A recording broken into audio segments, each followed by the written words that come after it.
আলহামদুলিল্লাহ। তো ফ্রেন্ডস, অবশেষে কিন্তু আমার যে ফেসবুকের পার্সোনাল আইডিটা আছে সেখানে কিন্তু আমাকে ফেসবুক টিম রিলস অপশনটা চালু করে দিয়েছে। তো আমি তাদের কাছে কি লিখে আপিল করেছিলাম যার কারণে তারা আমাকে এই রিলস অপশনটা দিল, এবং আমি কি পদক্ষেপ মানলাম এবং কোন কাজগুলো করলাম যার কারণে তারা আমাকে ফেসবুকে রিলস অপশনটা দিয়ে দিল। তো আপনারা যারা এখন পর্যন্ত ফেসবুকে রিলস অপশনটা পাননি তারা কিভাবে পাবেন?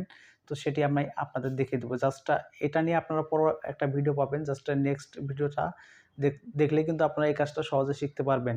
তো এর জন্য কি করতে হবে? অবশ্যই আমাদের ফেসবুক পেজ এবং ইউটিউব চ্যানেলটাকে সাবস্ক্রাইব এবং ফলো করে রাখতে হবে। তাহলে আপনারা দেখতে পারবেন। জাস্ট এখন যে আমি রিলস অপশনটা পেয়েছি, জাস্ট সেটা আপনাদের আমি স্ক্রিনে দেখানোর চেষ্টা করব। তো এখান থেকে যদি আমি আমার ফেসবুকের যে অফিসিয়াল অ্যাপ্লিকেশনটা আছে, তো সেটাকে যদি আমি ওপেন করি তাহলে কিন্তু আপনারা দেখতে পারবেন। জাস্ট এই ফেসবুকের অফিসিয়াল অ্যাপ্লিকেশনটাকে জাস্ট আমি সিম্পলি ওপেন করে দিলাম।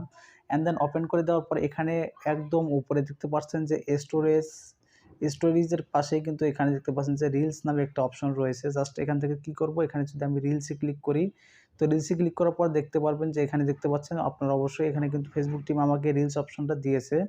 অ্যান্ড দেন এখান থেকে চাইলে আমি কিন্তু আমার যে শর্ট ভিডিও বা রিলস আকার যে ভিডিওগুলো আছে সেগুলো কিন্তু এখান থেকে আপলোড করতে পারবো।